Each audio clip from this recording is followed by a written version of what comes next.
got some sad news yesterday that a longtime P1 of this program has passed away. Jokeman Ronnie. We lost him. I hate that. Yeah, I hate it. Had no idea.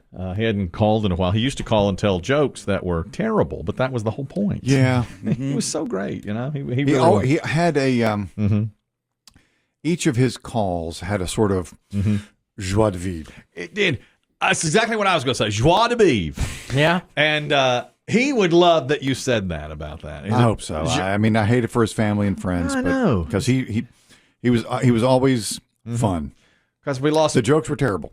awful jokes. We knew that, and he knew that. He knew it. He would call and say, "Hey, man, put me on," and it was just, "Yes, you come on." You know, he's on. He had the green light. He had the green light, And he'd show up when you least expect it. yeah, to add a little joie de vivre to the whole thing.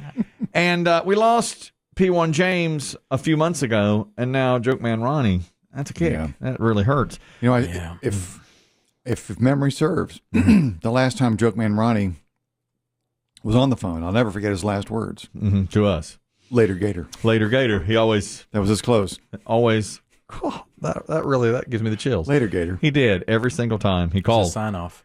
We got several emails. Someone said he lived to call in with a joke. He loved doing it, and still to this day talked about the one he put over on Kelly about the chicken leg.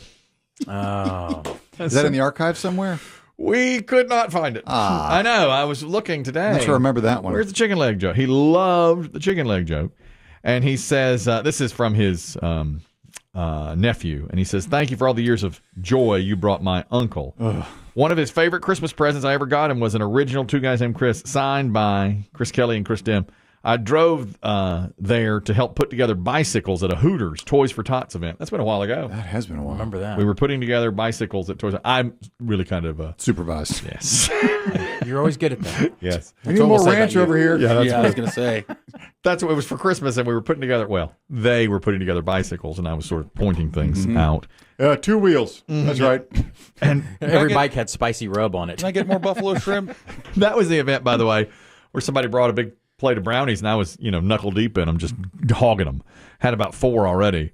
And somebody sat down beside me and said, "Do you ever worry that a listener's going to poison you?" No, I haven't yet. I like to think I'm well liked. No, but I'm thinking about it now. That did put that into my mind.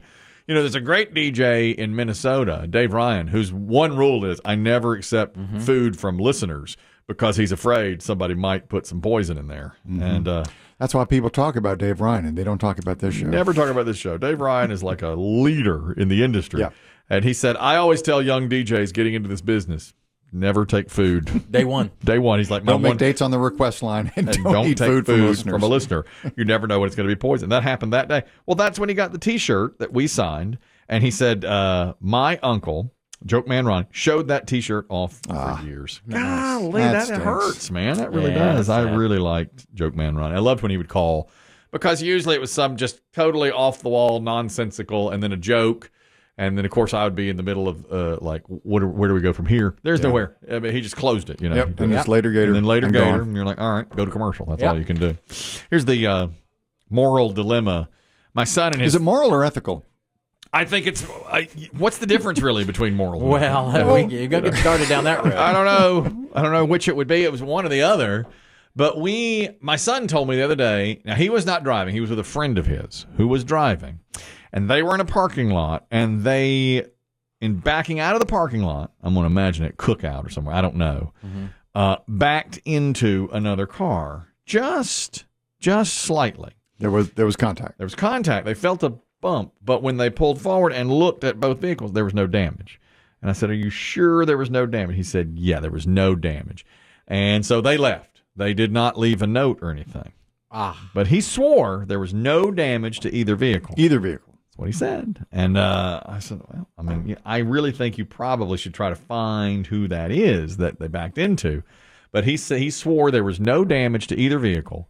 And so then I said to my son, "Well, let's pretend that you were driving by yourself and you backed into a vehicle and there was a scratch or a dent. What would you do?" He goes, "I'd dip out." Well, and I said, Those were his exact words. he's exactly. He goes, "I would dip in a hurry, bro." Later Gator, as it were. Yes. I would dip in a hurry, bro. I ain't staying around for that.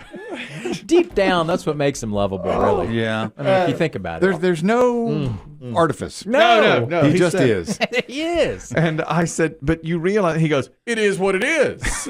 And I said, Son. I hate that phrase. It is what I it hate is. that too. I was like, yeah. I heard Jerry Seinfeld once say, I saw Jerry Seinfeld on stand-up once. And he said, if you say it is what it is, you might as well just blow air into my face. You are saying nothing. Nothing. That's what my son says all the time. I said, no, you don't do that. He goes, it is what it is. And I said, no.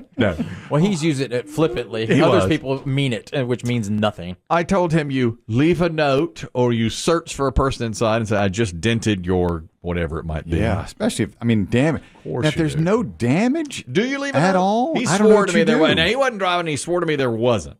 You might be okay. And I said, well, what did you do? He goes, we looked around, make sure nobody saw him. We got Dipped out. Well, that's suspicious. I know, exactly. I said, yeah, but you really probably should have tried to find the person. Said, look, there is no damage. Here's, Look, I don't know. We've I all don't had know. cars that have gotten dinged by someone else's door. You park next Yep. to somebody, Yep. they ding you with their door. Yep. I've never gotten a note, but I've been dinged. Yeah, door dings are different. Door is one thing. I agree. It's a little something different about a door. Because the cars aren't in motion.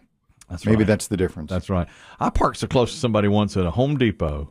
They left a note on my car calling me a jerk off, Good. Learn to park. a butthole. They were like, you could, Such language. They did. They said, but I don't think I did it. I think somehow The car next to you car was next over the to line, me so was you had over to the line, so compensate. I had to compensate. Yeah.